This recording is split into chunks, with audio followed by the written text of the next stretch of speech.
Hey guys, I'm going to read for you today a very special book in my family. Uh, my mama had this book when she was a little girl, and she used to love to have it read to her.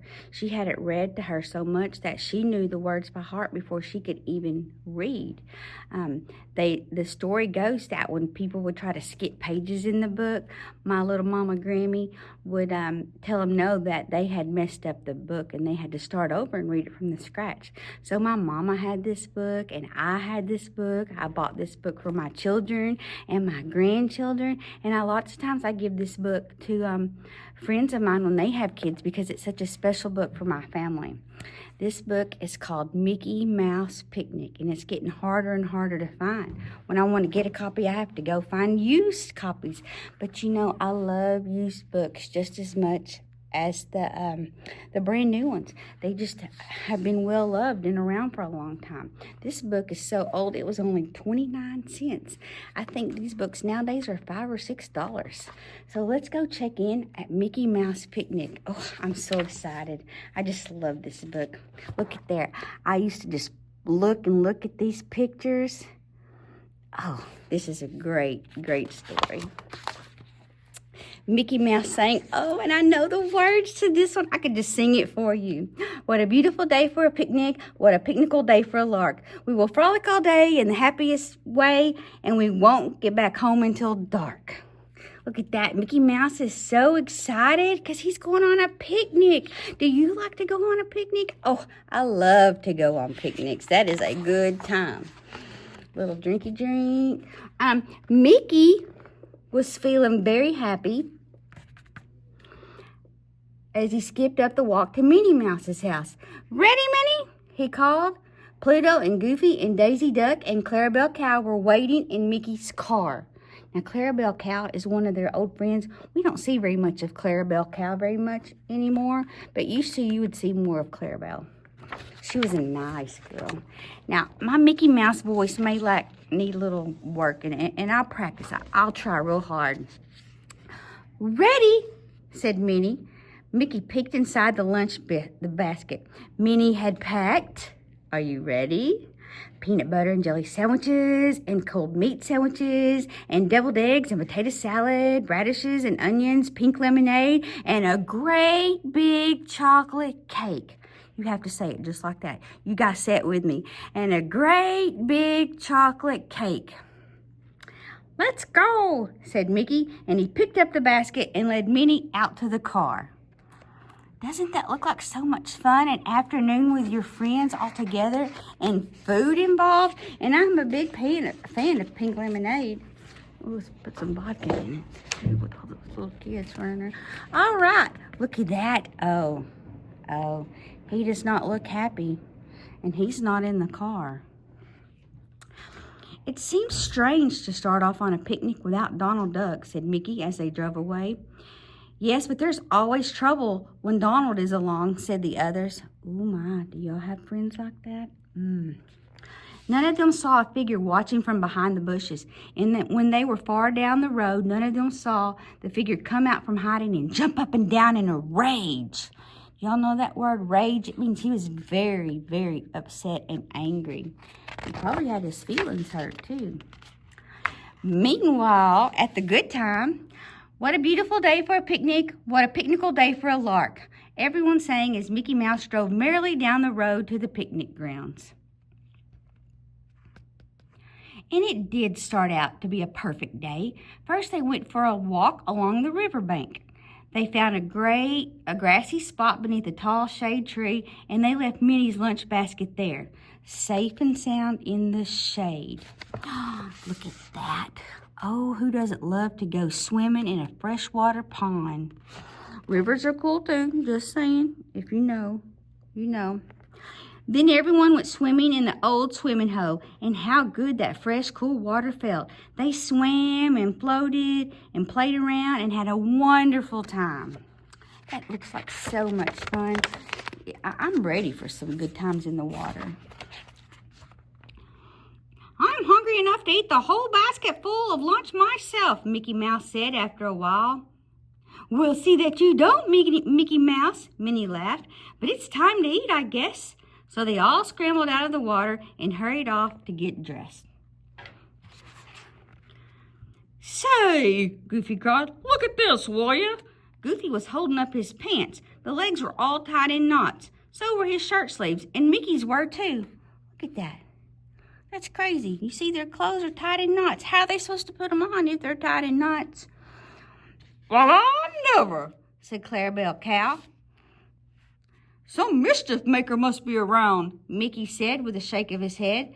But Minnie had a worse thought than that. "The lunch!" she cried, and she ran up the bank to the shade of the big old tree. The lunch basket was gone. Exhibit A. Who do you think? What do you think? You got an idea? I see your brains working. I've got an idea too. "Oh," groaned everyone.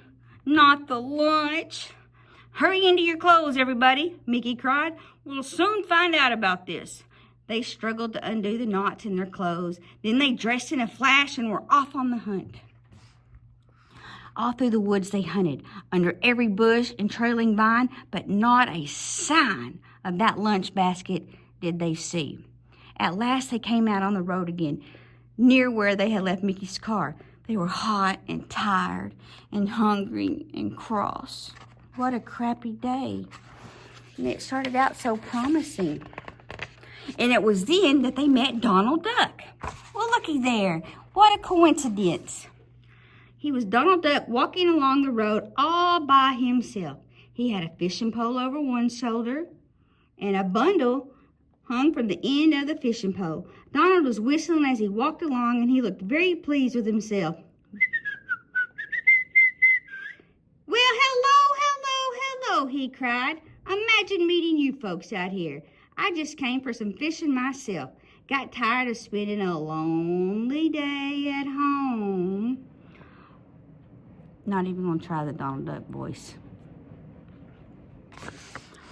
"Oh, yes," said Mickey. He felt bad because they had left Donald behind. I bet he did. "Where are you folks going?" Donald asked. "We are hunting for our lunch," Mickey said. It's a big coincidence. "For lunch," said Donald. "Why, I have enough for all of us in my bundle here. I will be glad to share with my friends." Oh, now everyone felt guilty, but they were hungry, so they said thank you. They would like to eat with Donald. Wasn't that so sweet of Donald? Was it? Was it? Under the same big shady tree, Donald opened his bundle and spread out his lunch. It was delicious. There were peanut butter and jelly sandwiches, cold meat sandwiches, and deviled eggs, and potato salad, radishes and onions, and pink lemonade, and say it with me, a great big chocolate cake. Sounds familiar. Does it sound familiar to you? It sounds very familiar to me. A strange look came into Mickey and Minnie Mouse's eyes as they saw that picnic lunch, but they did not say a word. So they all sat down and ate and ate. "This is delicious, Donald," said Clarabelle Cow. "And it's nice of you too, Donald," Daisy Duck added, "to share it with us." "Sure is," said Goofy, reaching for another sandwich. "Yes," Mickey admitted. "I guess we misjudged you, Donald, old boy." I like deviled eggs just a whole lot.